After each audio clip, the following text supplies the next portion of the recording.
Hola, ¿cómo están? Buenas tardes, buenos días, buenas noches. Bienvenidos a mi podcast, Mi Conciencia. Hoy tenemos otro invitado. Hoy este episodio es para la gente que nos va a ver en video. Voy a dar a conocer mi casa por primera vez.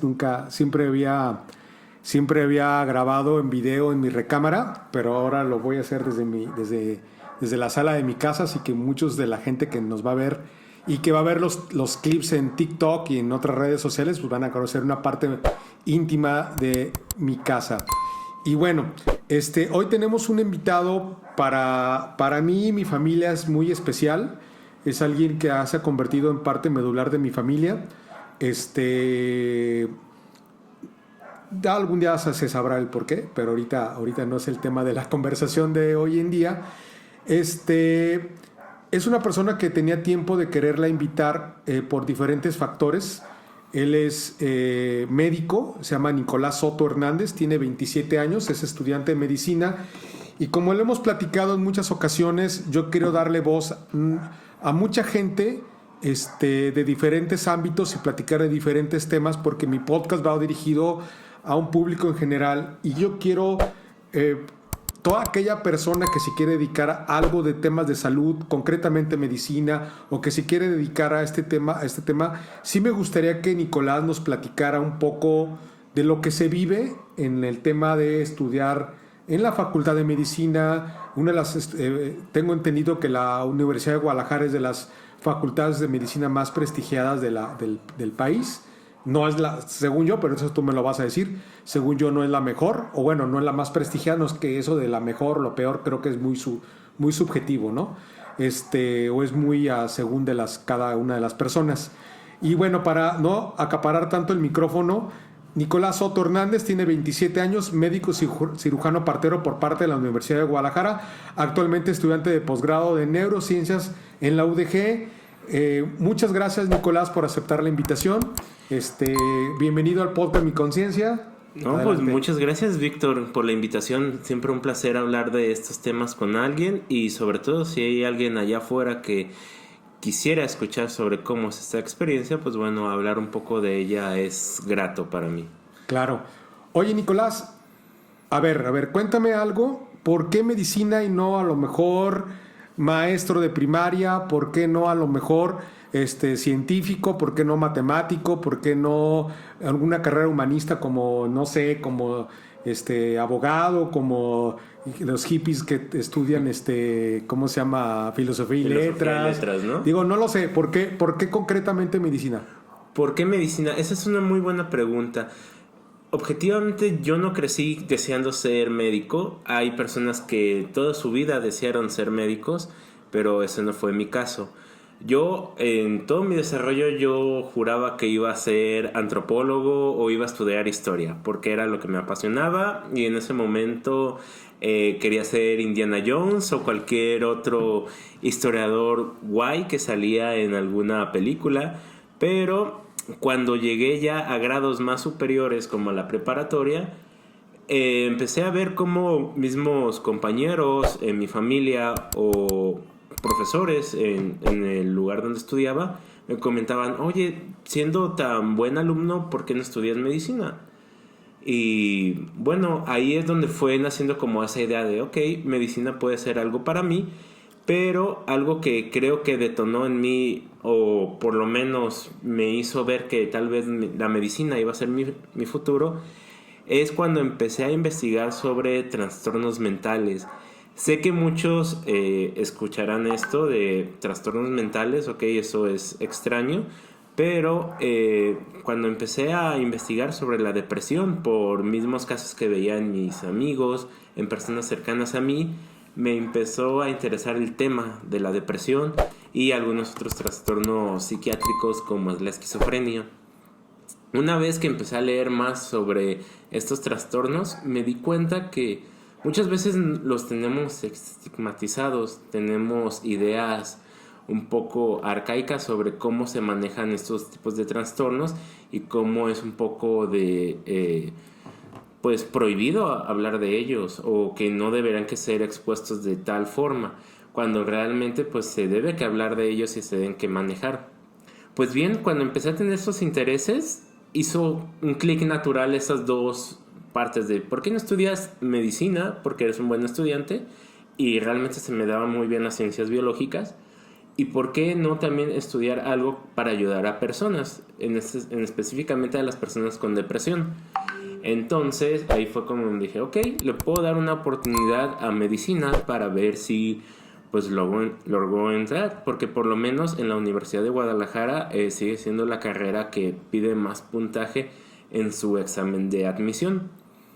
Llegado el momento, pues me preparé lo mejor posible para ese examen, pero tenía la mentalidad de, ok, lo voy a intentar, pero no es mi prioridad. Si no salgo, ok, la vida va a seguir.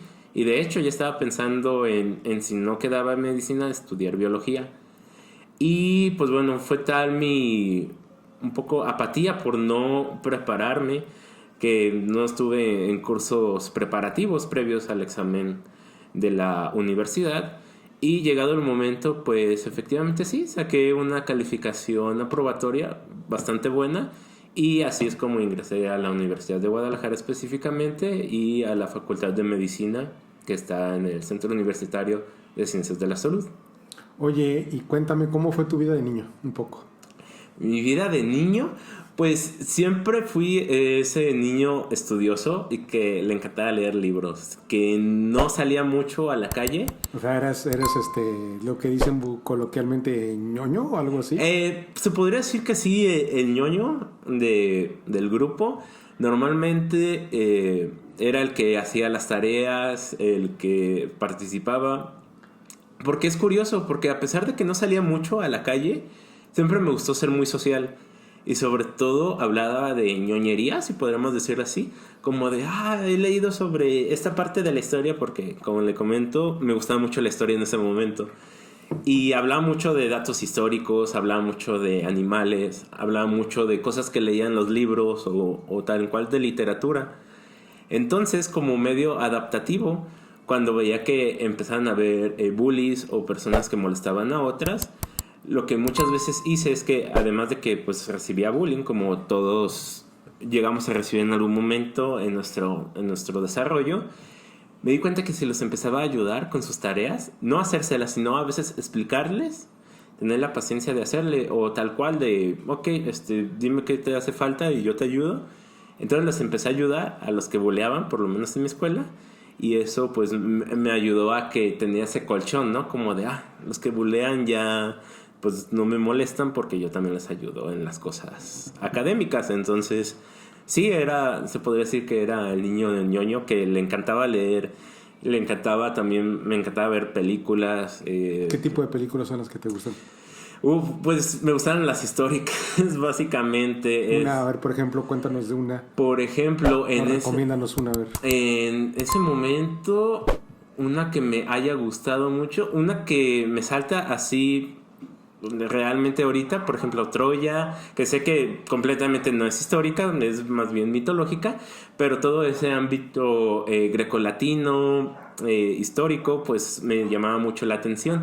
Desde que era niño, por ejemplo, películas de Disney más orientados de nuevo a la mitología o a la historia, como Hércules, como Mulan, me gustaban mucho más por eso, por el ámbito de la cultura griega, de los grandes héroes, de las historias, de cómo había surgido el pensamiento. No sé, eso me gustaba muchísimo.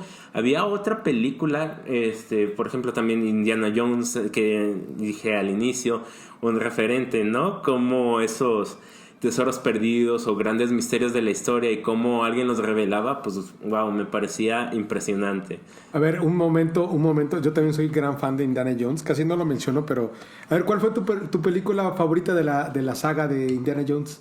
De Indiana Jones, la tercera. La tercera es la de... La primera fue Cazadores de Arca Perdida, la segunda fue la de... La tercera es la del Santo Grial. ¿El Santo Grial? Sí, donde sale ¿Dónde sale con su papá? Sí, Porque sale con su papá, ajá. Esa es la que te gustó. Sí, esa es mi favorita. Digo, las 3 me gustan. Bueno, las 2 que hay una cuarta, entonces es que según sí, hay una cuarta, la de ¿no? El reino de la calavera de cristal. Ajá, que no mucha gente le gustó. A sí, mí en lo personal sí, pero no es mi favorita. Me pareció ok. No es la mejor película, sinceramente, pero creo que está bien. Creo que habíamos idealizado de que debería que ser algo grandilocuente, pero pues está bien, digo, además me gusta el tema Alien, sinceramente, entonces... Porque fíjate, a mí de esa saga me gustó la primera.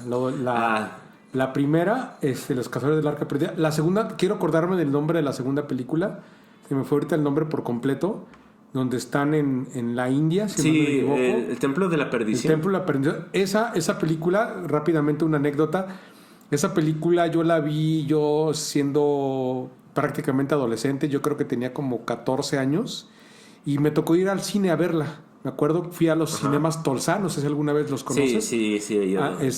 Cuando, digo, nada que ver con ahora como están remodelados, pero pues en ese entonces aquí en Guadalajara hay unos cines que están entre la avenida Tolsa, casi llegando a La Paz, si más no me equivoco. Sí, exactamente. Y me tocó verla ahí. Iba con otro grupo de amigos, en ese entonces yo estaba en los Scouts, y me acuerdo muy bien que en la mitad de la película hay una escena donde están haciendo quieren hacer el sacrificio de la chava que están bajándola en la cosa esa, que la van a meter como a la lava del volcán. A la lava, sí. Y que del otro lado del como un río de lava están como los fanáticos gritando, ¿no? Me acuerdo que estaban gritando. Y algo, digo, se me hizo bien espontáneo, y obviamente a lo mejor ahorita a lo mejor lo criticaría si voy al cine, pero en su momento me dio mucha risa.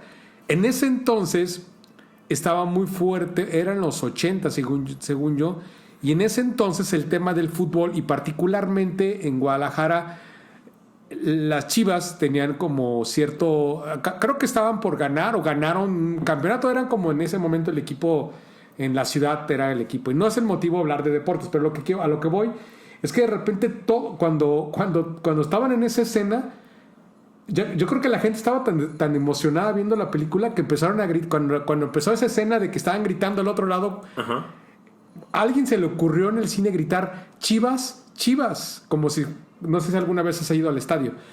No. Y yo de niño también iba cada 15 días o cada semana al Estadio Jalisco, me acuerdo.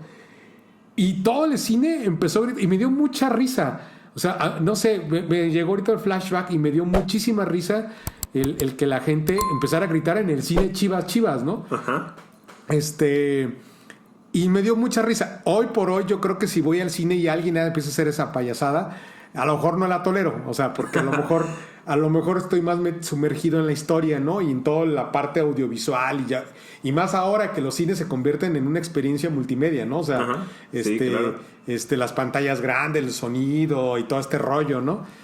Y que de repente en el cine aparezcan ese tipo de cosas, no sé si hoy lo toleraría, pero en su momento de niño, pues de adolescente se me hizo muy cómico, ¿no? Sí, pues cómo se convirtió un ritual en un partido.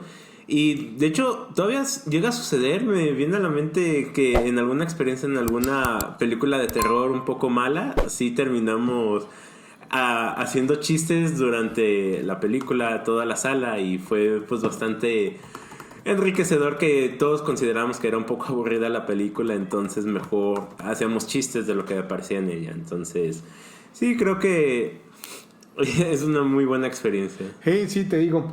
Oye, regresando al tema de la medicina, pues bueno, eras un niño muy estudioso. Creo que alguna vez en unas pláticas que hemos tenido por la convivencia que ya hemos tenido desde el último año, me acuerdo que alguna vez en el carro una vez me llegas a platicar. Tengo muy buena memoria para acordarme de ese tipo de cosas. No soy muy bueno para el nombre de las personas, pero sí para recordar ciertas historias o ciertas cosas. Y me acuerdo que una vez comentaste que creo que el hecho de que pueda decir algo que a lo mejor todavía no has dicho, pero bueno, quiero usarlo de preámbulo, que tu mamá creo que es maestra Sí, de escuela. Maestra de escuela. Y creo que siento que eso te influyó, porque me acuerdo que platicaste una anécdota de que alguna vez tú eras el niño tipo Maggie Simpson. No, Maggie Simpson no, esta... ¿Cómo se llama la otra hermana de los Simpson? La otra, Lisa. Lisa Simpson, que de repente era la que en salón de clases tú siempre querías participar, Sí. ¿no? Sí, de esa historia, mi madre, como bien comenta, fue maestra, ya está jubilada. Y durante mucho tiempo fue maestra los fines de semana de adultos mayores. Daba clases de secundaria, específicamente de la materia de español. Entonces, algunos sábados yo la acompañaba a sus clases. Y para no dejarme solo, pues a veces me metía en el salón con ella. Yo tenía aproximadamente unos 10, 11 años aproximadamente en ese momento. Y lo que sucedía es que cuando ella estaba hablando o estaba exponiendo algún tema de español, obviamente para estas personas que no habían estudiado la secundaria, a mí se me hacía muy fácil querer participar todo el tiempo. Y no solo pasaba en español, pasaba en historia, pasaba en ciencias naturales, en matemáticas. Entonces mi mamá era como de, oye, te llevo y nomás estás haciendo desmadre. O sea, deben que aprender estos señores, a eso vienen, y pues ellos deben que participar. No se trata de que tú todo el tiempo estés participando. Y ahí como que me hizo en su momento el clic de, ok, no se trata de todo el tiempo estar demostrando quién es el más chicho, como llegan a decir, o quién es el que sabe más, sino que saber en qué momento aplicarlo. Pero sí, me llegaba a pasar eso, que empezaron a hablar de algo que me gustaba mucho, que me apasionaba, como a veces eran los temas que daban en esas materias, y empecé a participar y platicar y intrometerme en la clase cuando pues debería que estar callado y sentado y nomás viendo o perdiendo el tiempo en otra cosa. Entonces sí llegó a participar mucho. Como mi madre y muchos de mi familia son maestros, pues viví mucho tiempo en el ámbito académico, principalmente de primaria. Entonces también me dio un preámbulo de, oye, si estudio historia, probablemente termine siendo también maestro, y he visto la vida de los maestros. No me desagrada, pero sentía que quería hacer algo más con mi vida, además de estar enseñando en aulas. Ok. Oye, ¿y te gusta la docencia? O sea, ¿te gusta enseñar? O sea, Sí, ¿se te sí, da? no, ya ahora tengo otras ideas, porque en su momento pues todos somos jóvenes y todos queremos emprender y ser el mejor y hacer y cambiar el mundo, ¿no? Que nos recuerden. Y en este momento de mi vida creo que ya lo veo de una forma diferente. Creo que enseñar me parece una de las profesiones más geniales que existen. Y no solo por decir la palabra genial, sino realmente eso es de vital importancia. El poder enseñar a otras personas de diferentes temas, el poderlas orientar hacia cómo tomar sus habilidades únicas como individuos para poderse integrar en la sociedad y ser personas de bien, no solo para ellos mismos, sino para todos, me parece algo pues de vital importancia y que se puede obtener siendo docente. No solo se trata de pararse enfrente de una clase y estar diciendo cualquier cosa sobre un tema o lo que yo planeé decir en ese momento, sino también creo que como maestro, como docente, puedes influenciar cómo las personas se ven a sí mismas, cómo las personas pueden ver su realidad y también ayudarles a mejorar. Entonces, creo que es algo bastante interesante como profesión y ya lo veo de una forma creo que más madura que en ese momento de mi vida. Órale.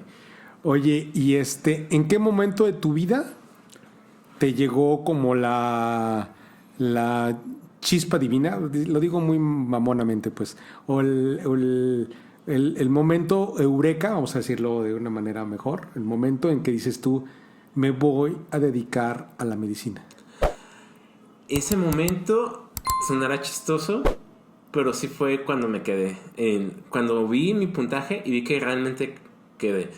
Porque hasta ese momento, o sea, se lo juro, era como de, ok, si no salgo en medicina, pues ya, ni modo. No me van a decir que no lo intenté. Pero ya que quedé, creo que dije, ok, creo que voy a vivir de esto, me voy a dedicar a esto. Y durante este periodo de tiempo también viví muchas dificultades a nivel de salud mental. Entonces, algo que también me apoyó a a decidir ir por este rumbo fue el tratar de ayudar a las personas que habían vivido lo mismo que yo. Porque como le comentaba, la salud mental, las enfermedades como la depresión, ansiedad, otras enfermedades más fuertes, por decirlo así, como la esquizofrenia, muchas veces son despreciadas o menospreciadas más bien por las personas, porque no son enfermedades, o por lo menos ellos argumentan, no son enfermedades físicas, ¿no? No son enfermedades que puedas ver y palpar. Entonces dije como, ok, quiero ayudar a personas que también estuvieron deprimidas como yo.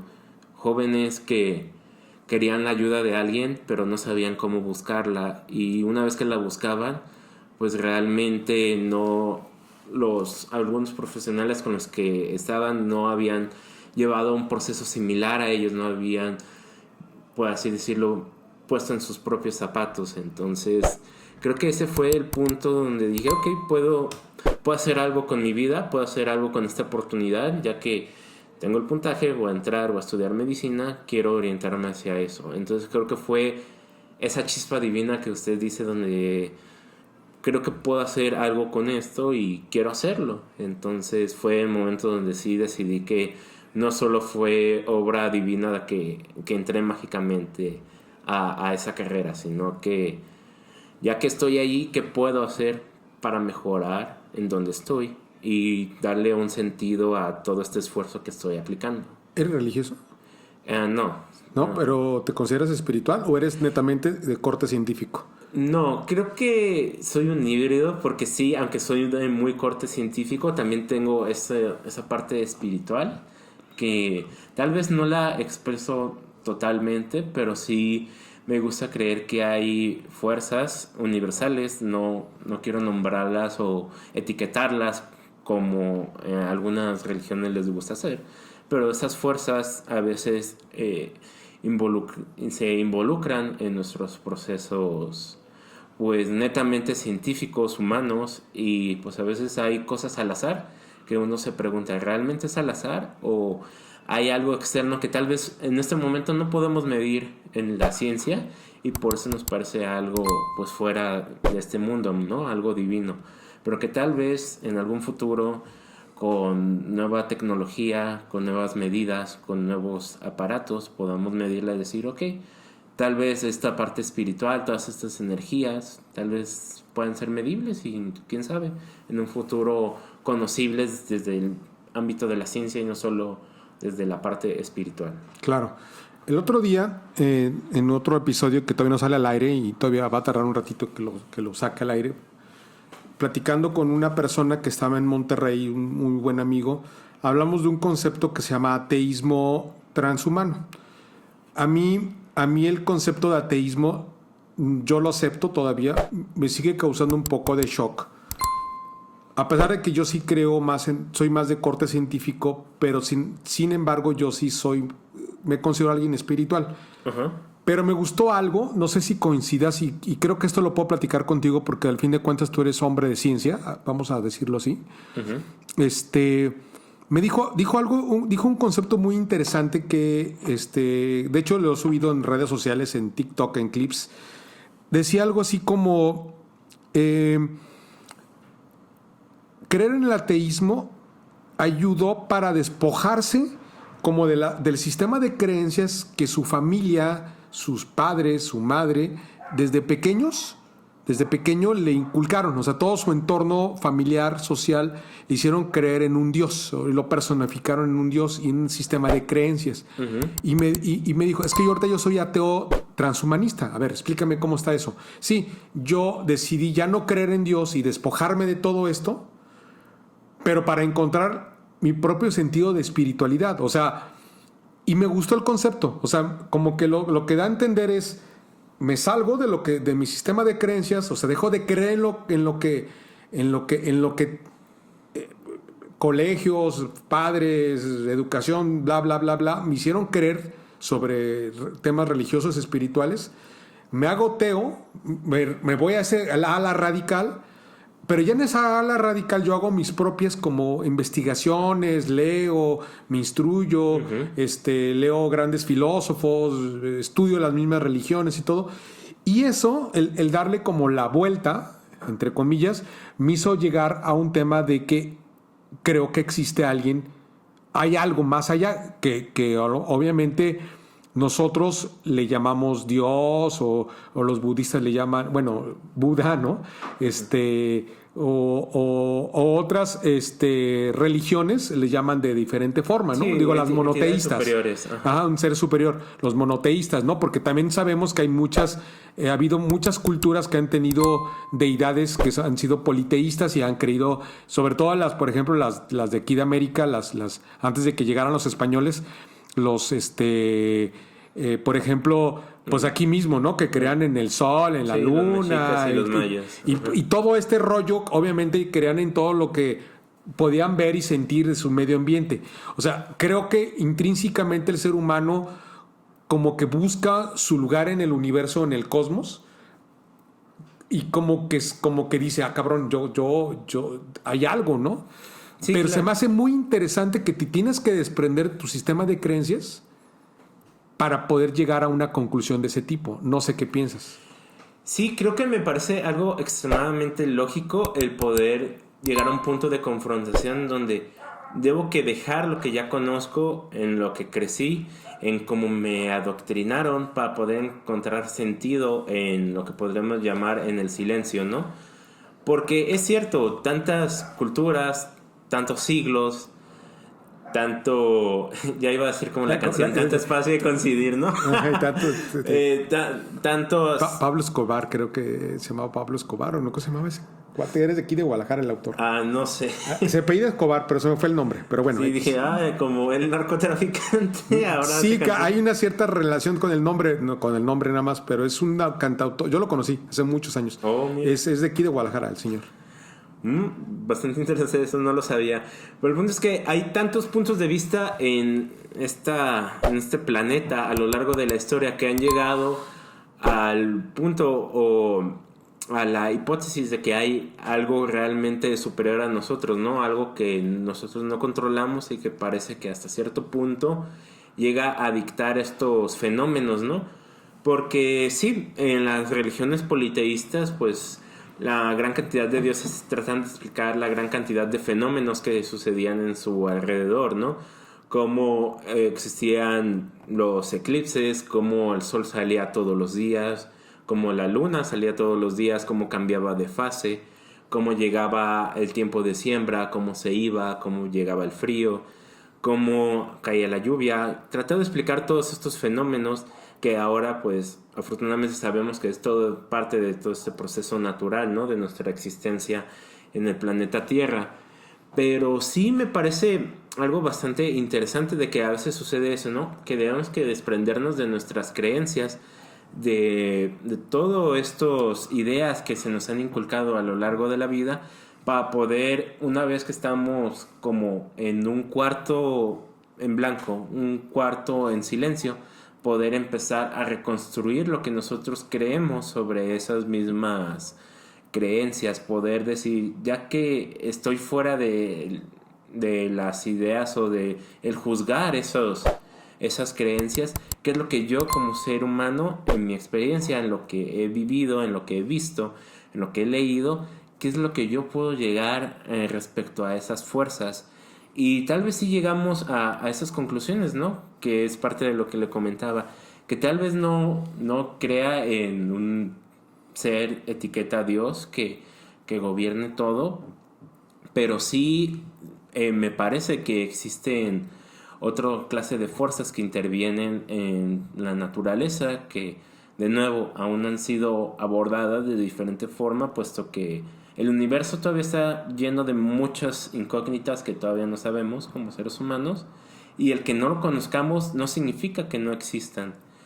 Por ejemplo, si a algún erudito islámico en el medioevo le preguntaba sobre qué opina sobre la materia oscura, sobre alguna otra temática que no se conoce en ese momento, tal vez, no sé, el sistema inmune dentro del organismo, pues obviamente va a decir que pues es algo que no se puede tocar, que no se puede analizar, porque en el momento no tiene las herramientas para poderlos medir.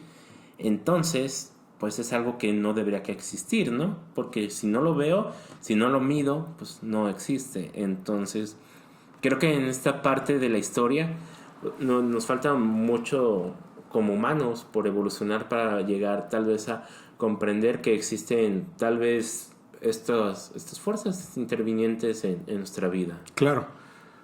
Ahora cuéntame un poquito cómo fue tu proceso de entrar a la Facultad de Medicina. O sea, ¿cuál fue el proceso? Y esto lo digo para todos aquellos jóvenes que han decidido o han escogido la carrera de medicina para estudiar. Sé que no es fácil entrar a la Facultad de Medicina. Yo algún tiempo cuando era joven, alguna vez quise ser médico. Ha habido 3 profesiones que me hubiese gustado estudiar y que no lo hice. Una fue médico. Cuando me di cuenta de todos los años que había que estudiar, dije, chale, no, es mucho, too much. Otra fue psicología, pero en su momento dije yo, pues perdón que diga esto, y hoy en día entiendo mucho y valoro mucho más la carrera de psicología. Pero en su momento dije, pues no, pues de qué voy a vivir, ¿no? O sea, desafortunadamente mis prejuicios en su momento, y las cosas que me decían en mi entorno, pues decía, pues está chido, pero pues o te dedicas a la academia o al diagnóstico o a la terapia o al trabajo social o al tema de reclutamiento de gente para las empresas, ¿no? Entonces, a lo mejor, hoy por hoy sí me hubiese gustado, digo, ahora, ¿por qué no estudié psicología? ¿No? Pero bueno, y quizás dentro de las cosas que también me hubiese gustado a mí estudiar, digo, medicina, psicología y quizás la música. La música es algo que, bueno, posiblemente ya lo platicaré, pero a lo mejor es algo que sí, por lo menos ese sueño de ser músico a lo mejor sí se me hace realidad pronto. Pero son como esas 3 cosas que me hubiesen gustado a mí. Ahora, regresando otra vez al tema, ¿cuál fue tu proceso de entrar a la Facultad de Medicina? Sí, sé que es complejo, ¿no? Es difícil entrar a la Facultad de Medicina. Es complejo, es dar un paso completamente enorme hacia otra dirección, comparando cómo estás en la preparatoria a llegar a medicina. Puede ser que, como les digo, venía en la preparatoria ser el ñoño, como bien decía, el que le iba muy bien en calificaciones, pero llegas a un ámbito donde todos son iguales a ti, todos son los ñoños de otras escuelas, todos son personas muy preparadas, entonces al inicio es abrumador. Abrumador no solo por el ámbito de que pues tus compañeros todos son brillantes y eso es un choque para tu autoestima, en donde uno cree que es el mejor en algo y cuando te das cuenta que no eres el mejor en algo, ouch, te caes a la tierra de nuevo. Te baja de la nube, ¿no? Te baja de la nube, exactamente, de que, ok, tal vez no soy tan bueno como yo pensaba. Otro es que cambia mucho la mentalidad en cómo es estudiar, porque en medicina pues inculca mucho el estar leyendo constantemente, estudiando constantemente, preparándose constantemente, y no solo es ir a clases, pues medio prepararte, y ahí ya antes del examen me preparo para el examen para que me vaya bien, pero pues durante las clases pues no me esfuerzo, cuando la realidad es distinta. Sí, se puede aplicar ese tipo de tácticas, pero al final del día te ves abrumado. Son muchas clases, es cambiar de formas de pensar, de formas de estudiar, de adaptarte a un régimen un poco más estricto. Entonces fue choqueante al inicio. Realmente, por ejemplo, en mi primera semana, literal, en mi segunda clase tienes que leer para la siguiente clase estas 100 hojas de un libro. Y dices, madres, yo no he leído 100 hojas para una materia antes, y menos en un día. Uh-huh. Entonces, pues ese mismo momento te preguntas, ¿en qué me metí?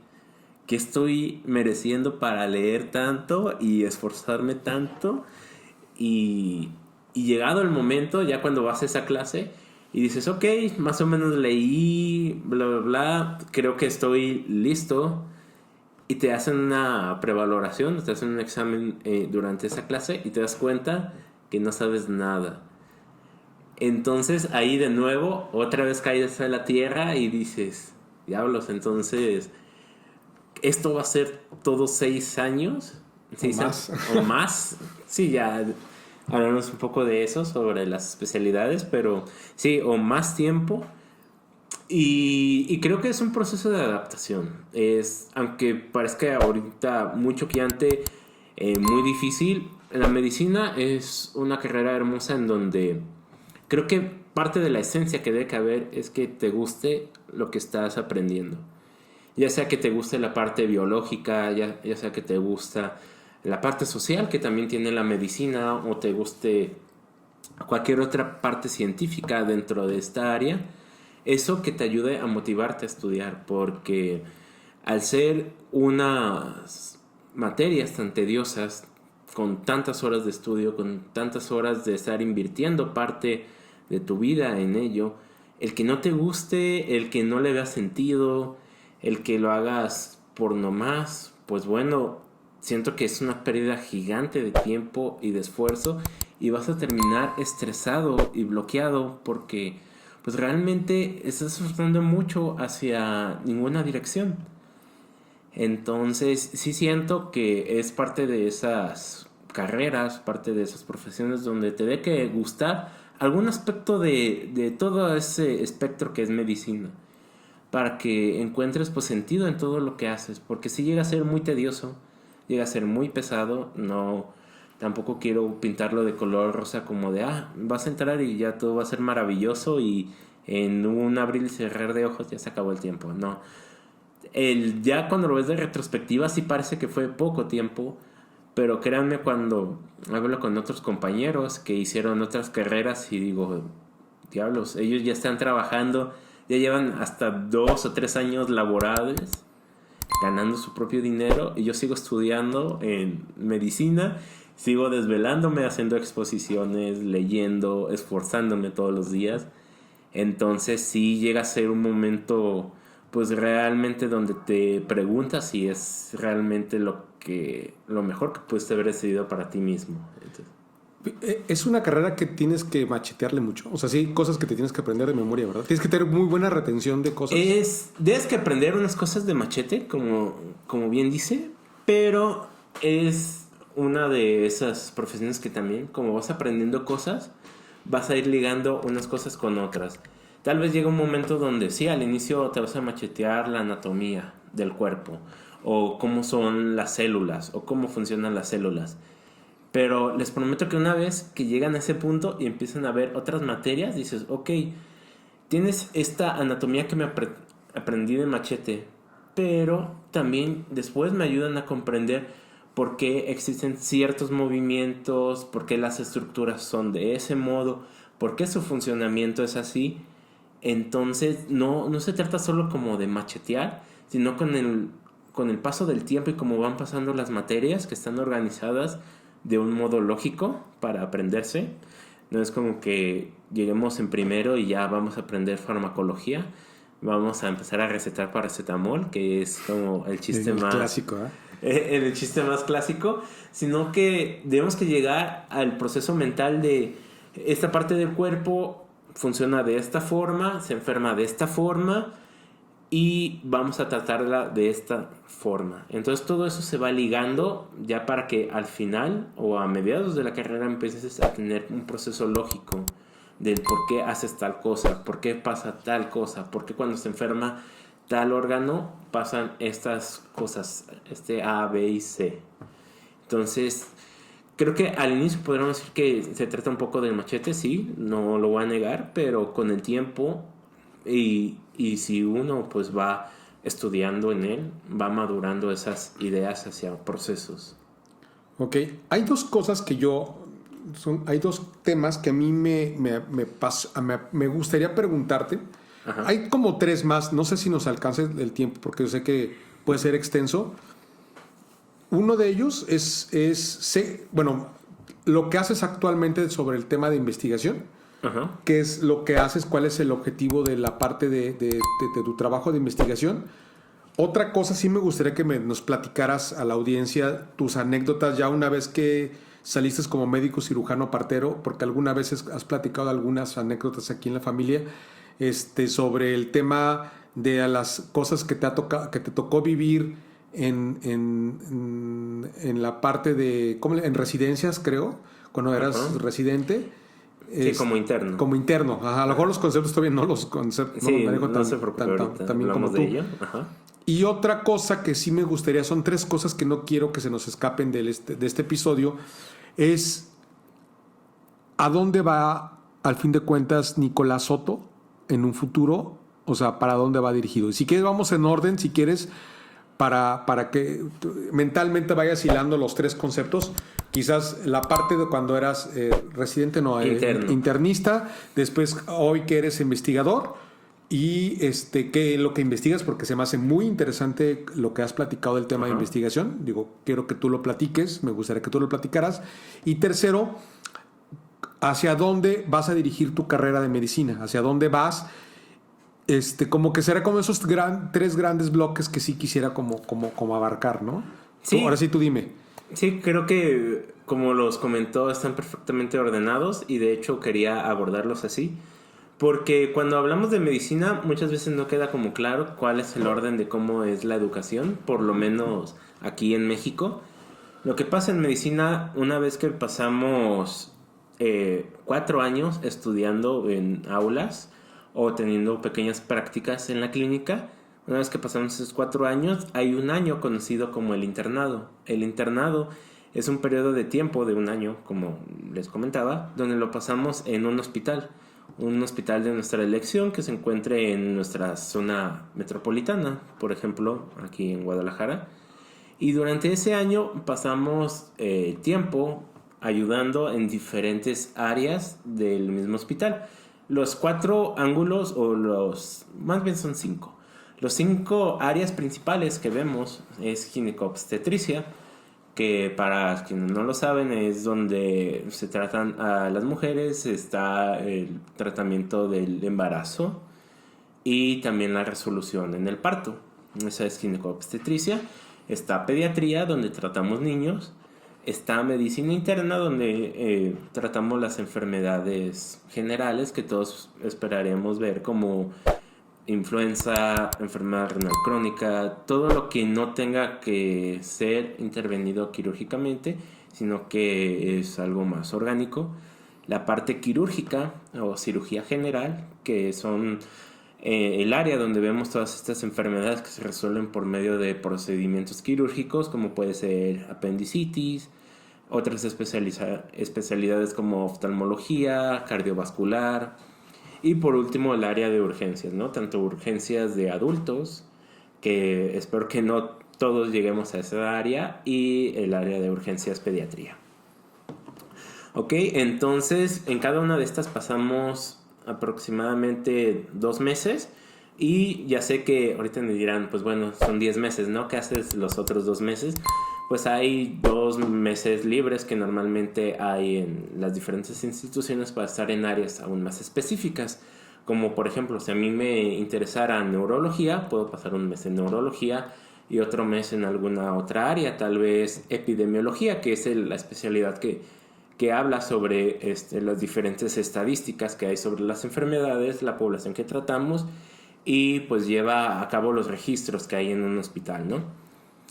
Durante este periodo de tiempo pues somos internos, como bien digo, y en ese momento podríamos ser que además de practicantes pues somos el último eslabón de la cadena alimenticia.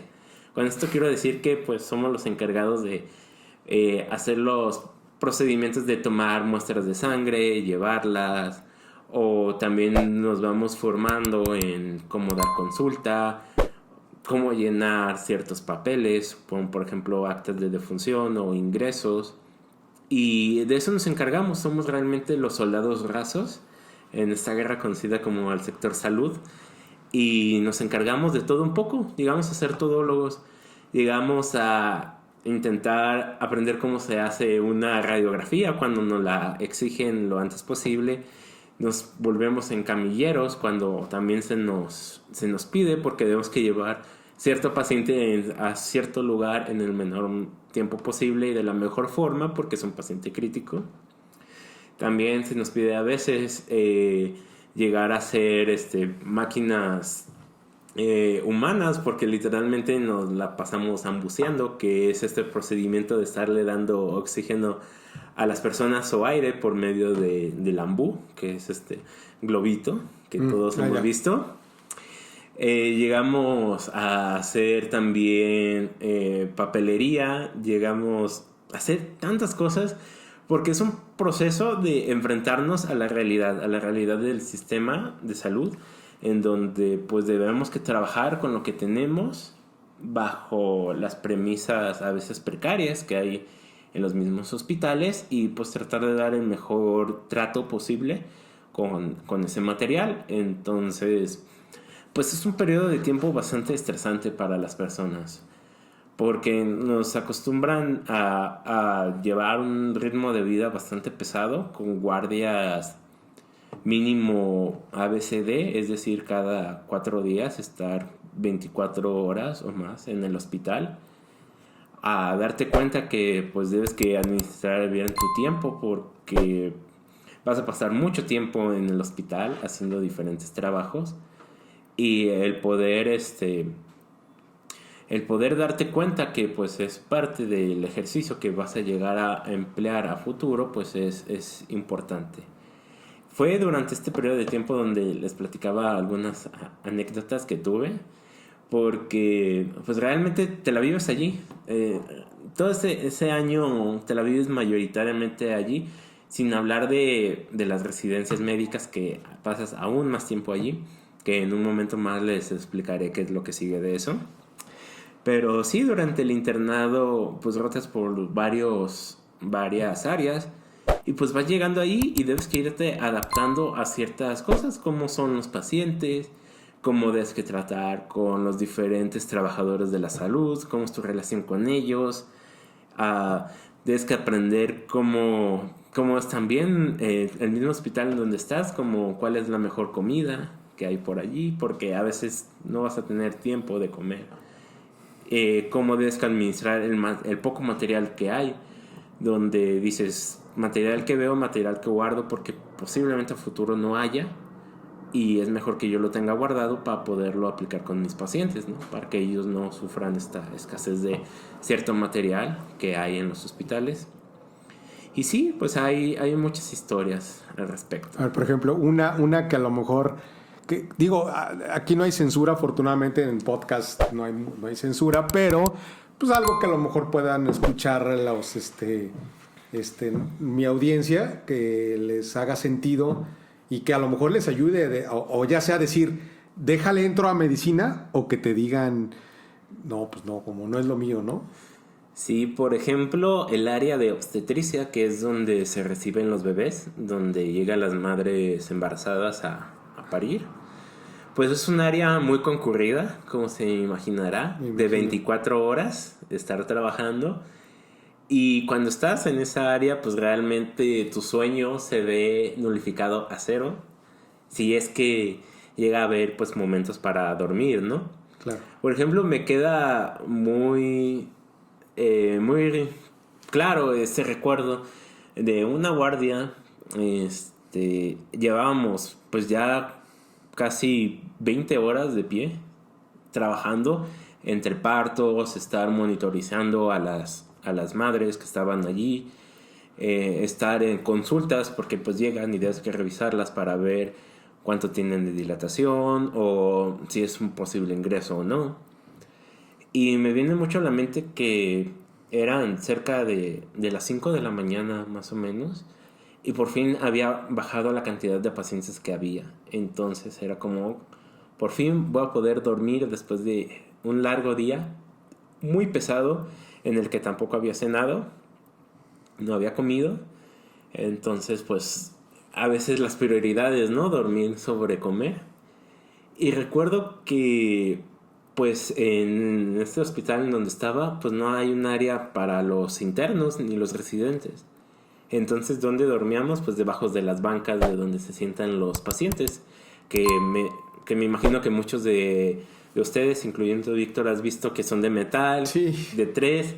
Pues ahí en una de esas, abajo de una de esas bancas te pones, a ver, en ese tiempo, solo con una bata, como, pues para que te haga un poco de bulto, como si fuera una almohada, pero si has tocado una bata no es el material No, no, no, más acolchonado, no, no, más no es acolchonado ni de ni chiste. suave. Entonces llevaba muy a gusto dormido un minuto cuando me hablaron de, ok, llegó otra paciente. Sí. Y es como de, ok, vamos, pues a lo que sigue, ¿no? Pues no cabe el tiempo para sentirse mal al respecto. Y ya, pues ahí se fue mi largo sueño de un minuto bajo Un una minuto. banca. Sí. ¿Y no te ponía de mal humor no dormir y no comer? No porque pues no es como que te puedas desahogar con los pacientes o demás. Obviamente es un área de urgencias y pues es necesario que esté todo el tiempo vigilada. No me ponía de mal humor, pero sí empezaba a notar que pues con el tiempo no te empiezas a sentir cansado, no reaccionas de la misma forma como lo hacías a las 8 de la mañana del día previo cuando iniciaste. Entonces sí es una cosa de muy pesados o ya estás en ese proceso y de todas formas a veces te encuentras en situaciones estresantes donde tal vez los pacientes te piden tu atención rápida y es como de pues estamos saturados, hay un momento para todo y pues tratamos de hacerlo lo más rápido posible, pero pues a veces no, se desborda todo. Y además pues tú estás cansado, no has comido, no has dormido, no has hecho nada.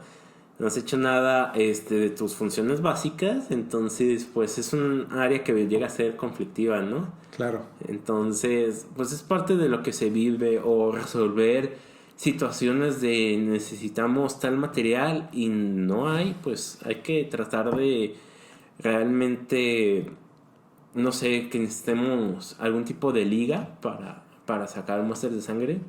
Lo más clásico es de pues, ligas, ni que fuéramos primer mundo, aquí todos utilizamos guantes de látex, los utilizamos como ligas porque pues no tenemos, no hay. O tratar de buscar hasta el último rincón a ver si hay una especie de una aguja en específico que necesitemos. Entonces es de esas cosas o de esas situaciones que existen en los hospitales actualmente y pues a veces debemos que estar improvisando para que no pare todo esto, ¿no? Porque es algo que no para. El hospital es un continuo y de esas situaciones pues hay pues muchas, o sea, yo creo que me han recordado a mi madre Hijos de veces. N veces, sí, claro. Y uno a veces, por una parte, bueno, yo lo quiero ver así. Creo que eso es algo muy personal mío. Como de, quiero entender a las personas de que a veces se portan así porque van en situaciones en donde pues están preocupadas por su familiar, por ellos mismos, por su salud y tratan de que al ser groseros a lo mejor se resuelvan las cosas, ¿no? De forma más rápida. Pero la realidad es que no siempre es el caso. Muchas veces es que se trata de que estamos en un sistema colapsado, un sistema que está al tope o que no tiene el suficiente espacio o material para tratarlos. Entonces, pues se trata de hacer la mejor atención posible con lo que hay. Y también hay situaciones que, por ejemplo, hay urgencias que no son urgencias y las personas pues a veces te pelean porque quieren ser el primer atendido cuando pues la realidad es que no es una urgencia lo que están sufriendo en el momento. Tal vez, digamos, llega alguien con un dedo esguinzado y te mienta la madre porque él quiere ser el primero en ser atendido y se sabe, o sea, le duele mucho. Pero si llega alguien infartado, pues obviamente en primer lugar vamos a atender al infartado y ya cuando haya tiempo atendemos al que tiene esta fractura, ¿no? Por esto existe este triage, que es el término que utilizamos para categorizar las urgencias, ¿no? Porque pues debemos optimizar el tiempo y cómo lo vamos a distribuir con los pacientes, del más grave al menos grave, del que está corriendo en peligro su vida al que puede esperarnos 1 o 2 horas perfectamente y no va a pasar nada. Entonces sí llega a haber esas situaciones conflictivas donde te recuerdan a tu madre, te desean que nunca te cases, también me ha pasado eso, con una paciente en alguna ocasión, y yo sí de, no, pues tampoco es mi prioridad, señora, no se preocupe. No es mi hit en este Sí, momento. no es mi hit, no se preocupe, no me ofende tanto que no me desea que nunca me case. Entonces sí, son situaciones muy estresantes. Entonces, tanto son un ambiente estresante por sí mismo entre los pacientes, entre el mismo ámbito laboral, porque puesto que te pones a trabajar con muchas personas por mucho tiempo bajo situaciones estresantes, pues es obvio que llegará un punto donde si no tenemos esta inteligencia emocional para tratar el estrés, pues va a haber fricciones, va a haber peleas, va a haber desacuerdos. Y creo que es siempre prudente tener como en cuenta que esta situación pues no solo nos atañe a nosotros como médicos, sino que pues a todo el sector salud, a los diferentes trabajadores, enfermeras, radiólogos, camilleros, y que pues es una situación que todos vivimos por igual, y pues tratar de que ojalá trabajáramos todos en sincronía para, como dicen coloquialmente, para que todos jalemos y todos salgamos bien. Oye, ¿sí es cierto que se deshumanizan los médicos? O sea, ¿sí es cierto eso que dicen que de repente los médicos, por todo este contacto con con el dolor humano, vamos a ponerlo, por ponerle un nombre, ¿no? Con el dolor físico, enfermedades, cantidad de enfermedades, ¿sí es cierto que el médico se deshumaniza un poco? ¿Se hace frío? Pues no quisiera utilizar el término de deshumanizar, porque esto implicaría que viéramos a los pacientes como algo no humano, ¿no? Ajá. Como algo totalmente extraño para nosotros. Más bien, creo que un término como desensibilizar hacia ciertos aspectos al atender pacientes, eso es muy cierto. Porque como médicos no podemos estar todo el tiempo haciendo como vínculos emocionales hacia un solo paciente o hacia una cierta situación, porque pues eso hace que perdamos objetividad hacia una situación, hacia un paciente, hacia un problema en específico. Siempre es importante ver a los pacientes como los que son seres humanos dolientes que tienen un problema en ese momento, y nunca hay que perder de vista ese concepto de que esa persona puede ser mi padre, mi madre, el padre de otro, el hermano de alguien, el sobrino de quien sea. Entonces es pues tratar de hacer lo mejor posible con las herramientas que tenemos, y claro, es un proceso que a veces pues duele, llega a doler, llega a ser doloroso, frustrante, que a pesar de todo lo que hagamos no llega a un fin satisfactorio. Pero ese es el punto, siempre tratar de dar lo mejor para llegar al mejor final o al final más satisfactorio, que puede ser la resolución de la enfermedad o que ese paciente salga ileso de este proceso.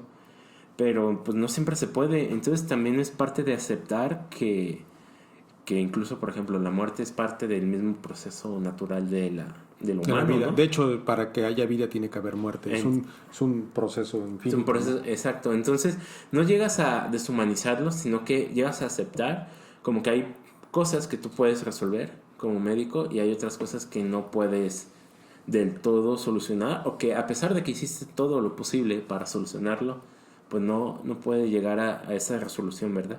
Por X o Y razón. Muchas veces nos preguntamos, ¿no? ¿Por qué esa persona con esas mismas características sí salió todo bien y con esta persona no? Pues bueno, hay infinidad de variables que podemos decir como variables extrañas que intervinieron y a veces nosotros no las podemos controlar.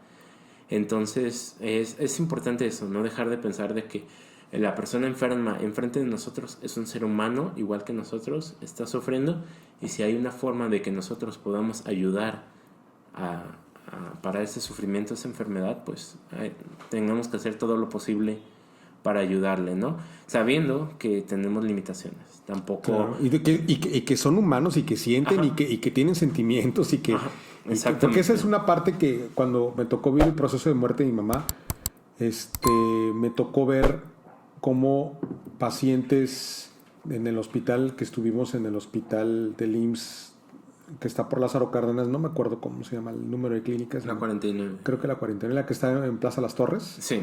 Frente a Plaza Las Torres. Y sí me acuerdo que había gente grosera hacia algunas enfermeras y médicos, y lo pudiese entender por el nivel de dolor que podía haber. Y a veces entiendo que uno, como familiar de alguna persona enferma, de repente se llega a desesperar porque quiere como que toda la atención. Pero yo creo que también tiene que ver mucho un poco de ser como, la palabra sería ¿Empático? empático con la persona, con el profesional de salud que esté en su momento, ya sea un médico, ya sea un enfermero, ya sea desde el camillero. Uh-huh. Y que pues no son tus esclavos, güey, también. O sea, no son gente que te... O sea, no son tus sirvientes, es a lo que quiero llegar. Y sí me ha tocado ver gente que de repente dices tú, oye, compadre, pues ten en cuenta que hay 20 cabrones en esta sala que tienen un montón de broncas de salud y que tu paciente, o sea, tu enfermo no es el mismo, o sea... No es el único. No es el único, exactamente. No es el único, y que pues ellos a veces se multiplican para poder hacer esto, ¿no? Sí, y sobre todo, de nuevo, a veces estamos sobresaturados en esos pisos donde a lo mejor hay 1 o 2 médicos, 2 o 3 enfermeras, un camillero para 25 camas, ¿no?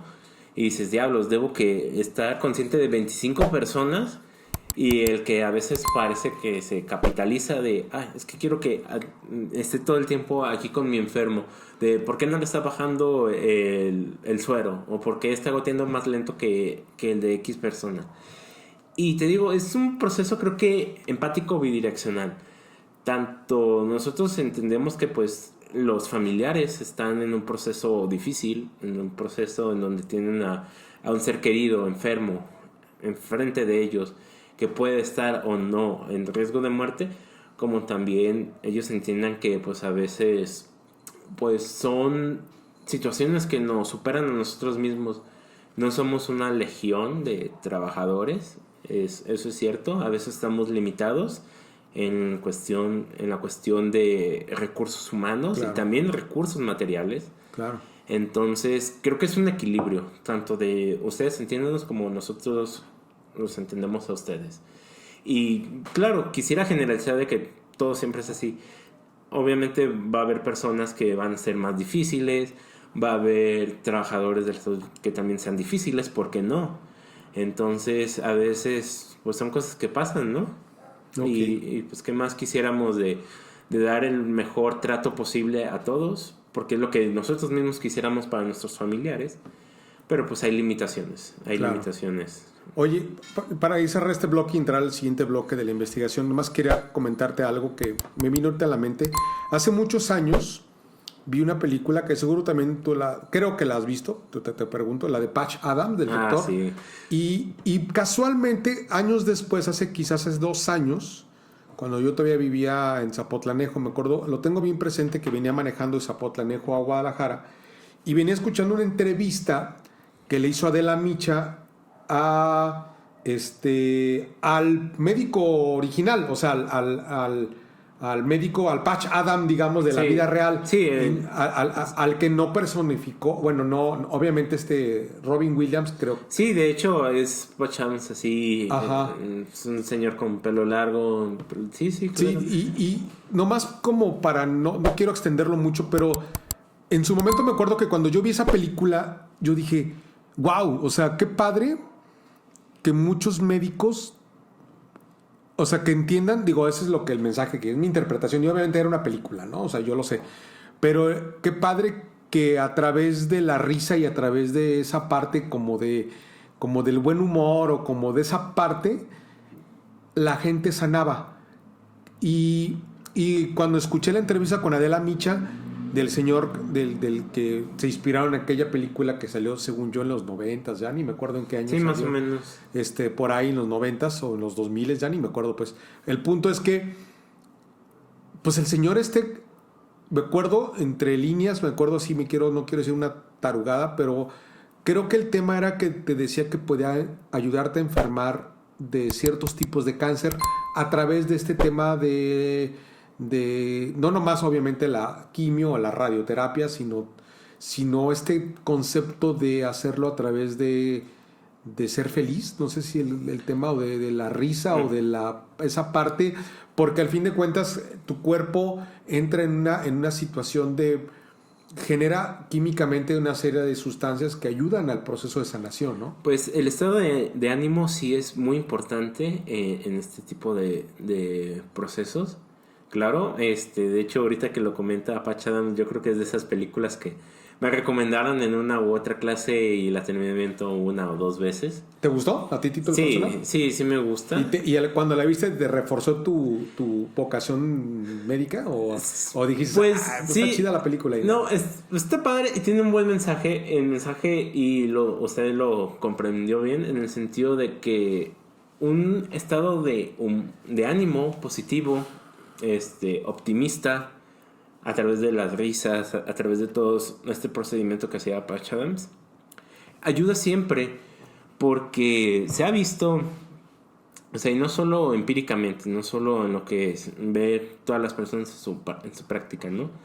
Que también durante estudios ya científicos rectos, que en un estado de ánimo positivo, por ejemplo, eso ayuda a que se liberen diferentes sustancias, por lo menos a nivel cerebral, como las endorfinas, que lo que nos ayudan es en los procesos de dolor, se vea reducido. Entonces, esto nos puede dar sentido a que, cuando estamos en un estado de ánimo positivo, estamos constantemente expuestos a un ambiente pues enriquecedor, ¿no? En donde no solo estoy tratando la enfermedad física, sino también me estoy preocupando por la salud mental de este paciente, donde me estoy preocupando por todos los procesos que existen en su mente actualmente por la enfermedad que vive, pues también tiene repercusiones físicas, ya sea en el manejo del dolor para reducir la sensación de dolor, o también tan solo para mejorar puntajes de calidad de vida, que eso también es muy importante, cómo el mismo paciente se percibe a futuro o en un momento determinado, ¿no? Entonces me parece bastante interesante que sí, es parte de todo este procedimiento holístico. ¿Y qué quiero decir con holístico? Que no solo se trata de tratar la enfermedad como tal, sino que los seres humanos somos seres complejos, seres con muchas dimensiones que debemos que también tratar y tratar de estar abordando, ¿no? Por ejemplo, no solo se trata de abordar lo físico, también buscar la salud mental, la salud ambiental que hay en el individuo, como su relación en su ambiente social, asimismo como su alimentación, como es también el ejercicio físico que hace. Todo eso es un proceso complicado que se va a ir pues ayudando para dar el significado del bienestar, ¿no? Como una persona realmente está sana en todos sus ámbitos. Entonces sí, me hace mucho sentido eso, porque es algo que se ha visto actualmente. Hay muchas investigaciones al respecto y nos hace sentido de que somos seres muy complejos que necesitan ser abordados desde muchas perspectivas para tener ese concepto de salud o bienestar que actualmente se utiliza mucho, ¿no? El de well-being. Entonces sí, es parte de ese proceso. Parte. Fíjate, y con eso antes para ya entrar hacia el otro tema, yo te quiero platicar a la gente que, bueno, yo lo he platicado en otros episodios y lo saben, tengo insuficiencia renal y hace un año, poquito más de un año fui diagnosticado, y en su momento, por la relación familiar que existe Nicolás con nosotros, con mi familia, fue la primera persona que al ver los resultados de los resultados de, perdón que repita esto, los exámenes de sangre, esa es la palabra. Exámenes laboratoriales. Y que en su momento te guardaste, no lo dijiste, creo que nomás se lo dijiste a Jonathan, pero en su momento, Jonathan es mi hijo, ya lo he mencionado en algunas otras ocasiones. Y no creo que haga un reclamo por haberlo mencionado en el podcast, pero bueno, el punto es que me acuerdo que dijiste algo así como me mandaste directamente al nefrólogo, ¿no? Y me acuerdo que cuando lo googleé que es un nefrólogo, pues me quedé mangos, ¿no? Chale, ¿no? Y esto lo quiero amarrar con otro concepto, con el tema de la depresión, que yo después de eso, cuando fui diagnosticado y que tú sabes todo lo que viví los primeros 3 meses, yo creo, y que yo digo, no estoy al 100%, la realidad es que no estoy al 100%, y a veces de repente me vuelo, ya no tomo alcohol, eso sí, ya completamente dejé el alcohol y otras cosas, y le he bajado considerablemente el consumo de las carnes rojas. O sea, ya es algo que ya me he dado cuenta que si no le bajo a eso, mis dolores se manifiestan y también pues obviamente como lo he platicado en muchas otras ocasiones, pues es un tema de los riñones. Pero lo que quiero llegar con esto, y no quiero ampliarme más en este tema, es que mucho creo yo de lo que me ha ayudado a mantener una vida mejor ha sido el estado de ánimo. O sea, ha sido el que yo pueda enfrentar a la muerte y reconocer que, digo, todos nos vamos a morir, ¿no? La diferencia es que yo sé que posiblemente las posibilidades de que yo muera son posiblemente mayores que a cualquier otra persona. Que una persona promedio. Creo que tú también entiendes el tema, no lo voy a tocar en este momento, no es el motivo, pero creo que también tú lo puedes entender. Sí. No nomás por tu condición de médico, lo que quiero decir. Sí. El tema es que sí, y esto lo relaciono con el tema que te platiqué de Patch Adams, que sí me he fijado que la forma en cómo he abordado la vida de un tiempo para acá, después de ir a terapia psicológica y de hacer una serie de cosas, y de hacer una catarsis con el mismo podcast y con una serie de cosas, y gente que me ha apoyado mucho en el proceso, familia, amigos, gente. Creo que sí es importante el estado de ánimo en cualquier enfermedad que tengas, cualquiera. O sea, lo que quiero llegar con este comentario es que no importa la enfermedad, pero creo que la forma en como tú la abordes y como tú la enfrentes desde el punto de vista psicológico y que la tomes con cierta alegría, digo, no que te dé gusto porque estás enfermo, sino que a lo mejor en el proceso de aceptación. Sí, creo que la palabra optimista sería. Ajá, ándale. Creo que la palabra, el optimismo con el que lo abordes y con el que vivas tu vida y el que te dejes. Digo, no te voy a negar que de repente es muy fácil para uno hacerse la víctima. O sea, lo acepto. Acepto que uno hasta cierto punto es cómodo victimizarse, ¿no? Pero cuando va entendiendo uno que el hacerse la víctima no es algo que te va a ayudar, al contrario, te puede Sí, claro. te puede dar para abajo. Creo que vas poco a poco entendiéndolo y te vas desprendiendo de esa parte. Entonces, la parte emocional es algo que es importante de todo esto, ¿no? Y bueno, más era como mi pequeño speech que quise decirte sobre ese tema, ¿no?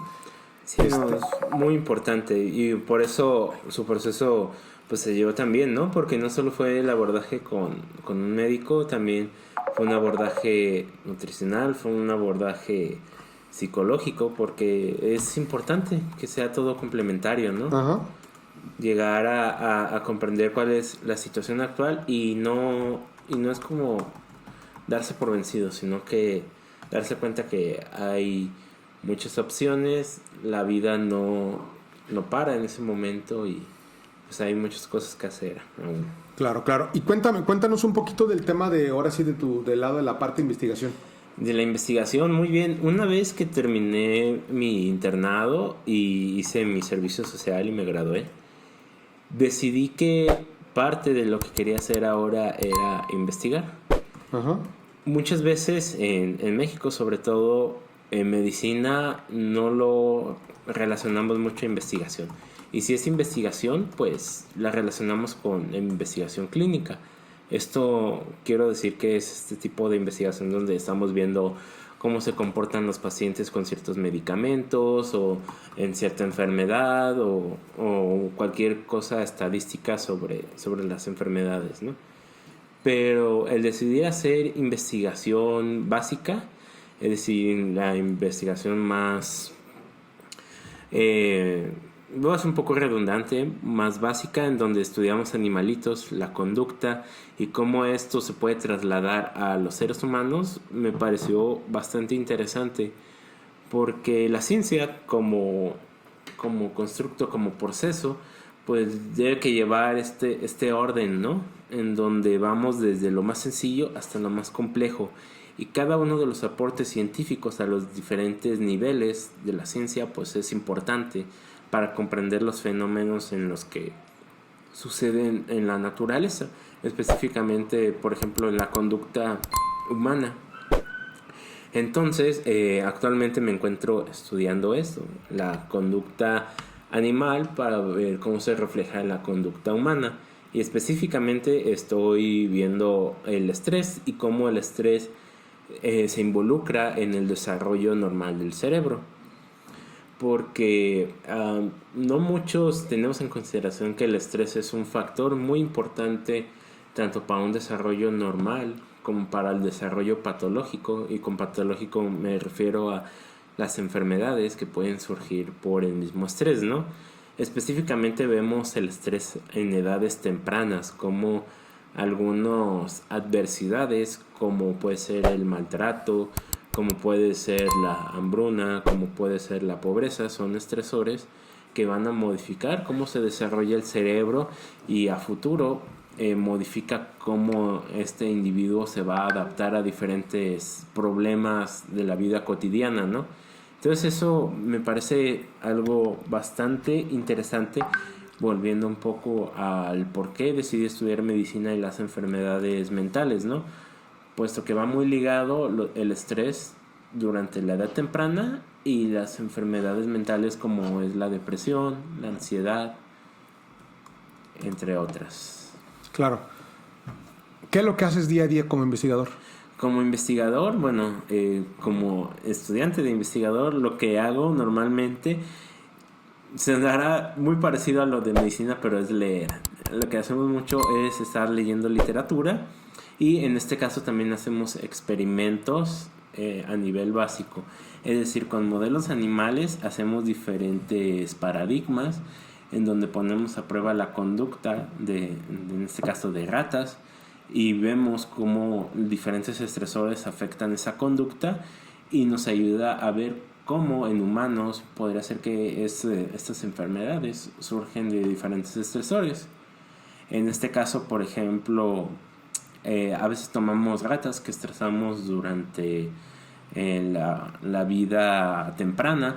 Claro, son estresores que no ponen en riesgo la vida de los animalitos. Siempre tratamos de buscar su bienestar. Entonces son estresores pues, que no los ponen en peligro. Y una vez que los estresamos, medimos cómo son sus niveles de ansiedad, sus niveles de depresión, qué tanto disfrutan de algunos pues placeres de la vida, como por ejemplo comer algo dulce, que eso nos habla de un concepto llamado anedonia, que es cuando ya no disfrutamos las cosas que nos daban placer previamente, ¿no? Entonces eso es parte de toda la actividad, parte de la actividad científica que se puede hacer en el día a día. Asimismo, pues también está acudir a clases, estar aprendiendo diferentes técnicas, también hacer otro tipo de trabajo dentro del laboratorio. Por ejemplo, si obtenemos muestras sanguíneas o muestras de tejido, el analizarlas por diferentes técnicas que vamos aprendiendo durante ese periodo de tiempo. Entonces, como ven, es un proceso bastante extenuante, pero bastante satisfactorio, en donde aprendemos diferentes herramientas para poder llegar a la investigación que queremos. ¿Qué queremos investigar sobre un aspecto en específico? ¿Y qué herramientas necesitamos para medir ese aspecto en específico? Entonces, el día a día pues es muy variado y es bastante curioso cómo se da. Claro. Tengo entendido, no sé, que principalmente trabajas con ratas, ¿no? Sí, yo trabajo con ratas. Y específicamente. y así como las ratas de Pinky Cerebro, así esas ratas blancas. Sí, exactamente, son ratas albinas con las que trabajo. Ok. Hay diferentes cepas de ratas y hay diferentes modelos. Se llaman modelos animales. Los más comunes son ratas, ratones, que son pues especies completamente distintas. Los ratones son chiquitos y principalmente son negros. Pero también hay otros centros de investigación que trabajan con monos, por ejemplo. Trabajan con palomas, trabajan con conejos. Ya depende mucho de lo que se quiere investigar, es el animal que se aborda. Y haces cosas, digo, no sé, que para la vista o oído de otras personas puede ser fuerte, ¿no? Como abrirlas y Sí, no, sacrificarlas y todo ese rollo, ¿no? Eso pues ya entra en aspectos éticos, ¿no? Ajá. Actualmente, pues los aspectos éticos nos dictan cómo se debe que trabajar con, ya sea con especies animales o en seres humanos. Obviamente, creo que hay muchos antecedentes históricos que nos dicen que no trabajemos con humanos de forma experimental. Más bien es observacional y aplicando diferentes pruebas a poblaciones que han sufrido o que tienen diferentes enfermedades, ¿no? Mientras que en los animales, pues hay estas guías que dictan cómo tratarlos, cómo de que ser el bioterio donde viven, cómo debe ser el trato que se tiene como investigador hacia los animales, cómo tomarlos, cómo hacer su sacrificio llegado al momento, si es lo oportuno, o cómo se deben que aplicar diferentes paradigmas o diferentes aparatos en ellos. Entonces sí es algo extremadamente delicado que siempre se debe que tener en consideración. Claro. ¿Alguna anécdota que quieras platicar como trabajo de investigador que quieras compartir o...? Sí, claro. Por ejemplo, yo cuando inicié, pues venía de ser médico, ¿no? Yo nunca había tratado con ratas. Yo nunca había agarrado una rata. Sí, es muy diferente el comportamiento de una rata a la de un humano. Obvio, ¿no? Pero, sí, pues son diferentes ámbitos. Pero por algo se usan las ratas para hacer ciertas cosas, sí, ¿no? sí hay conductas que se pueden traspolar. Okay. Conductas que nos pueden decir, ok, es más o menos como funciona un humano, ¿no? No es obviamente 100% trasladable, puesto que las ratas, por ejemplo, viven en comunidades. Nosotros también. Sí, nosotros también. Pero en comunidades debajo de la tierra, donde principalmente los machos cazan y están atacando a otras comunidades o ratas extrañas que se acercan a sus comunidades. Las hembras se encargan principalmente de estar dando crías, amamantándolas. Entonces podemos ver que hay ciertas similitudes, sobre todo con la sociedad humana, con el sapiens antigua, moderno, ¿no? Sí, antigua. Entonces sí hay ciertos aspectos que podemos trasladar. No todos, pero sí nos da una idea sobre cómo se puede reflejar en la humanidad. Asimismo, cuando se escoge un modelo animal, tenemos que tener en consideración que evolutivamente en qué punto se quedó ese animal en comparación con el humano. Por ejemplo, podemos ver que tal vez es más cercano a nosotros evolutivamente los ciertos roedores, que por ejemplo los gatos, que por ejemplo, o ¿qué más decir? Los simios no humanos, como por ejemplo los chimpancés o los macaco erebus, que son los que más se utilizan, que son aún más cercanos a nosotros que los roedores. Entonces, ya dependiendo de lo que queramos medir, es el modelo animal que aplicamos. Entonces, pues yo nunca había tratado ratas y sinceramente al inicio les tenía un poquito de pavor.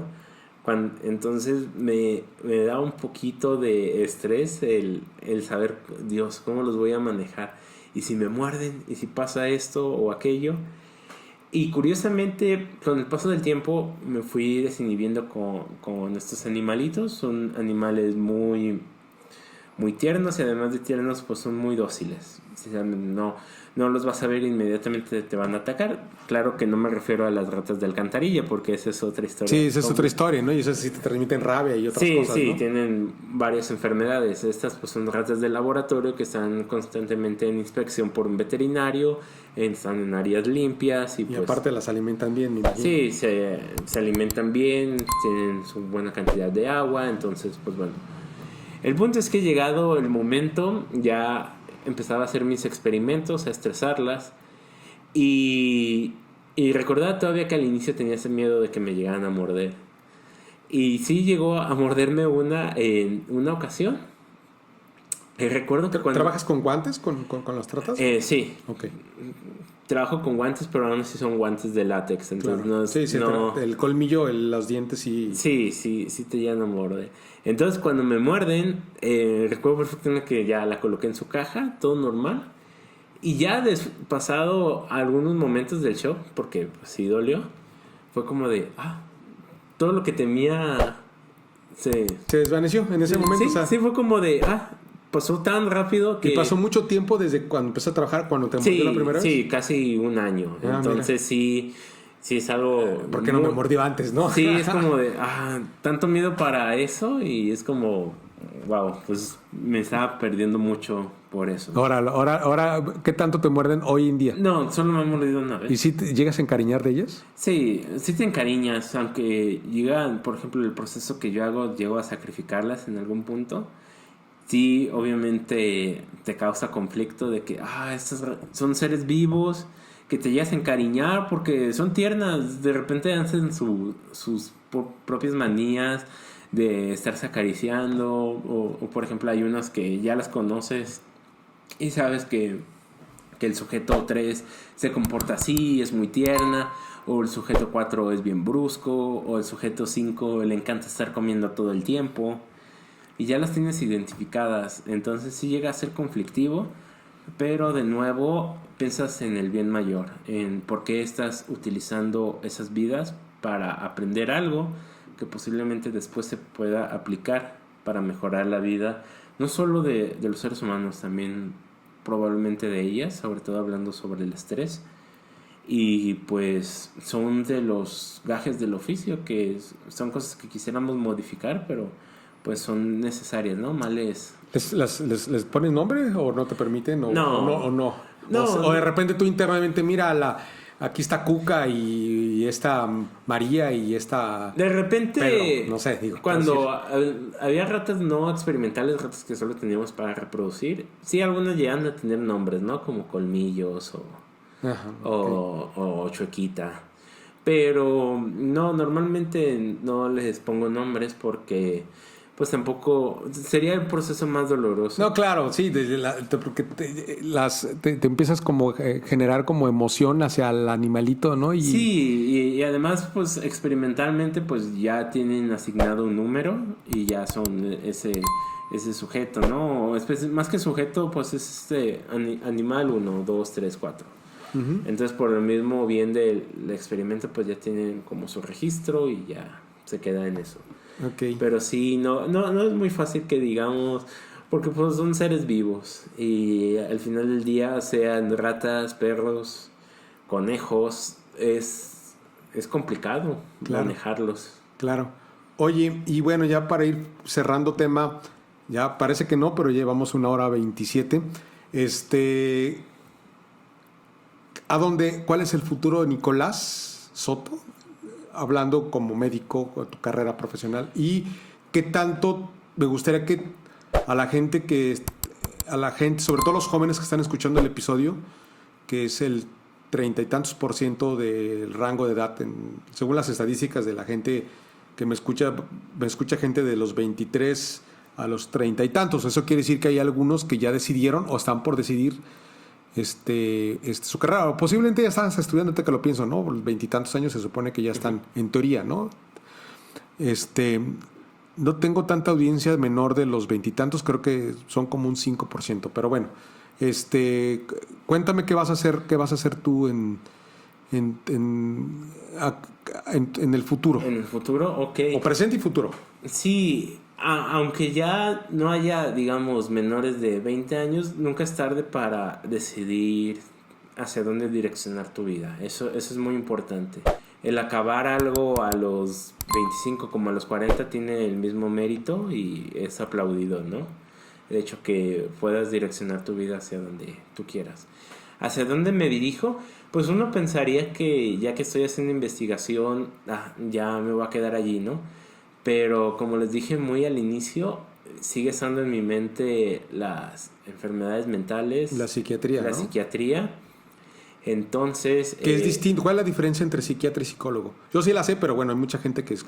el psicólogo es el que maneja por medio de terapias a los pacientes con diferentes... Y no puede recetar, ¿verdad? Sí, no, los psicólogos no recetan medicamentos, ellos más bien se enfocan en diferentes áreas o en diferentes directrices para tratar desde terapia diferentes problemas del ámbito humano, no solo enfermedades, sino también puede ser una persona completamente sana, por decirlo así, entre comillas, para manejar mejor el estrés, por ejemplo, para aprender técnicas de aprendizaje, etcétera.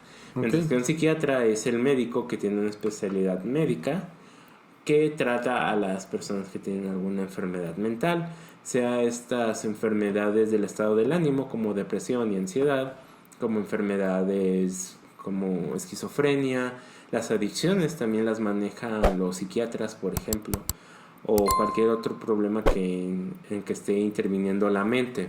Entonces esa es la gran diferencia entre psicólogo y psiquiatra. Entonces, ya con mi experiencia adquirida en la investigación básica con estos animalitos, sí he pensado, además de seguir a convertirme en psiquiatra, también seguir investigando, ya tal vez no con animales, pero seguir investigando ahora con seres humanos para tratar de mejorar la calidad de vida de toda esta población, que realmente la salud mental sigue siendo un tema tabú, ¿no? Usted mismo comentaba, Víctor, que, por ejemplo, ¿por qué no estudiar psicología? Porque al final, ¿a qué me voy a dedicar si yo solo consulta o dar clases o estar en una empresa? Porque no le damos esa importancia en la actualidad a la salud mental y ver, hablando, por ejemplo, de los psicólogos, pues se ve como algo innecesario, ¿no? De, ¿para qué voy a terapia? O no es tan importante, o ya se me va a pasar. O le comentas de tus problemas a las personas y a veces es como de, todo va a mejorar, o simplemente, solo estás exagerando y quieres llamar la atención. Es todavía un área que necesita un gran apoyo. Se necesitan todavía muchos profesionales de la salud mental y es algo que todavía tengo en mente y como objetivo de mi vida, el poder ahora utilizar estas herramientas de la investigación para poder hacer una consulta amplia y poder ver cuál es la situación que hay actualmente, por ejemplo, en Guadalajara, en donde estamos, y cómo mejorar la salud mental pública, ¿no? Claro. Entonces, siento que esa es la dirección que tomo ahorita.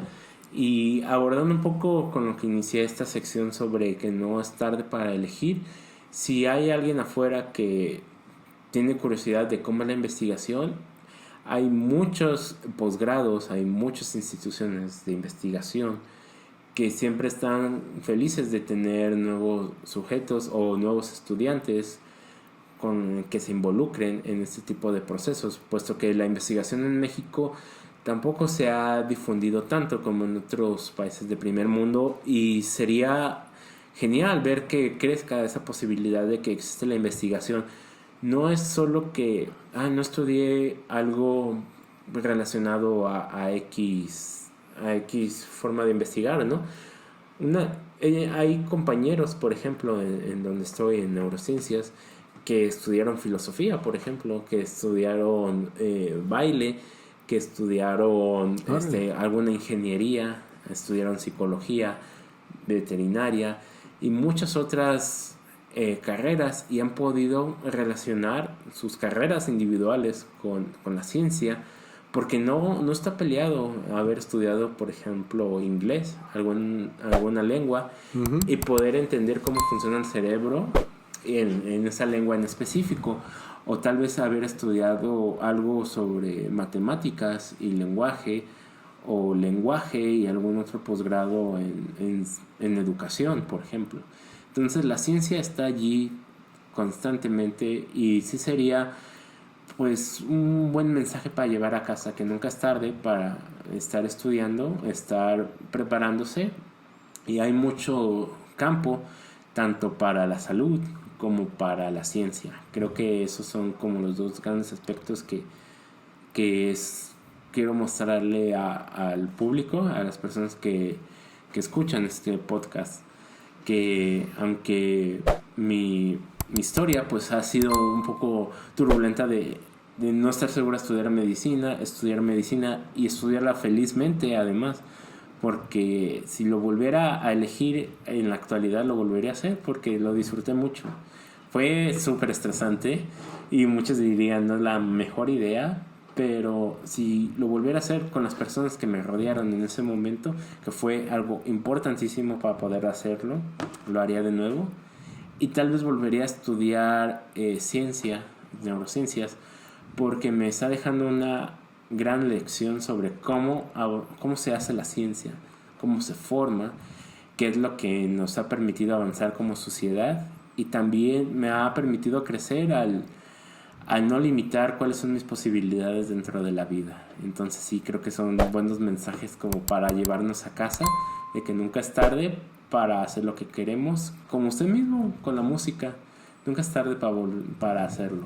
Claro. Es importante tomar la iniciativa de quiero tomar las riendas de mi vida, quiero hacer esto, ¿cómo lo voy a hacer?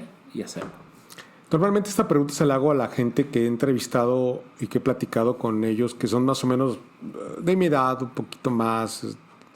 Y normalmente les pregunto, oye, si realmente existiera todo este tema del multiverso y te pudieras desdoblar en el tiempo y pudieras regresar 10 años atrás, ¿qué le dirías al tu yo de hace 10 años? No te la quiero hacer porque eres muy joven.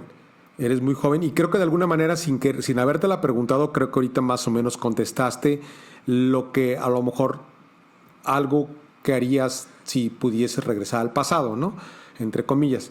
Pero sí te quisiera preguntar, forward, hacia adelante, ¿cómo te ves? ¿Cómo se ve Nicolás Soto? Y con eso quiero cerrar el capítulo. ¿Cómo se ve Nicolás Soto, por ejemplo, en 10 años más adelante? En 10 años, tal vez me estaría dando consulta, ahora psiquiátrica. Específicamente esperaré que fuera psiquiátrica, es decir, para psiquiatría para niños. Probablemente estaría dando clases, ahora que es algo que también quiero implementar en mi vida. Posiblemente estaría apoyando en investigaciones, tal vez no como un investigador principal, pero un coautor o alguien apoyando en posgrados en investigación. Y probablemente siendo igual de feliz que es actualmente, porque eventualmente llegaría a donde quería estar y lo estaré. Y vas a llegar, yo estoy seguro que vas a llegar. Posiblemente a veces las cosas no son exactamente como uno las planea a veces. En el trayecto yo he aprendido con la vida que hay como bifurcaciones, ¿no? De repente, pero yo estoy seguro que sí vas a llegar a tus metas, estoy convencido de ello. ¿Unas últimas palabras que le quieras decir a la audiencia? Pues me gustaría decir que estudiar medicina trae muchas satisfacciones en la vida. Parece ser que cuando puro estrés, dificultades, pero al igual que todo en la vida, nada es fácil y trae también muchas satisfacciones. Ver la cara de los pacientes, una vez agradecidos de haberlos podido ayudar, es de las cosas más satisfactorias que he vivido en mi vida. Y también en la ciencia, el ver cómo tus experimentos hacen lo que tú esperas que hagan o no hacen lo que no esperas que hagan, es también muy satisfactorio. Crear conocimiento, que eso es algo que pocos podemos decir, que creamos conocimiento, es algo muy satisfactorio. Y que definitivamente audiencia no tenga miedo de hacer lo que quiera con su vida. Hay muchas oportunidades todavía, nunca es tarde, y realmente ahí está la vida afuera. Claro. Hay que tomarla. Claro. Pues yo te quiero agradecer, Nicolás, por darte este tiempo, por darme este espacio. Yo espero que este podcast le llegue a muchas personas y que los ayude en su vocación, ya sea que estudien medicina o alguna otra cosa, como para que se den cuenta cuál es como su vocación en la vida. Y ojalá no sea la última vez que podamos platicar. A lo mejor otra vez, en otra entrevista, podamos platicar de otro tipo de trabajo que haces como ya en otra faceta de tu vida, como médico, obviamente, o como psiquiatra. Y y bueno, pues muchas gracias, Nicolás, por la oportunidad de esta entrevista. Sí. Y pues bueno, de verdad, gracias. Sí, no, gracias a ti, Víctor, y un placer. Cualquier otro tema que podamos hablar sería bastante interesante. Creo, ándale, otra de las cosas que creo que tienes es que eres, no porque te conozca, pero sé que eres una persona muy culta, que has leído mucho y que sé que puedes platicar de casi todos los temas que hay en la vida. Y posiblemente por ahí nos aventemos algún otro tema que no necesariamente tiene que ver con medicina, pero hay que ir pensándolo. Espero que yo te voy a pedir en su momento este episodio posiblemente salga dentro de 15 días más o menos. Yo te pasaré los links correspondientes de todas las plataformas y que tú lo difundas dentro de tu comunidad, de tu gente. Ayuda mucho esa parte para darlo a conocer. Y te hago extensiva a la gente que te llegue a escuchar y que quiera compartir algo en estos micrófonos.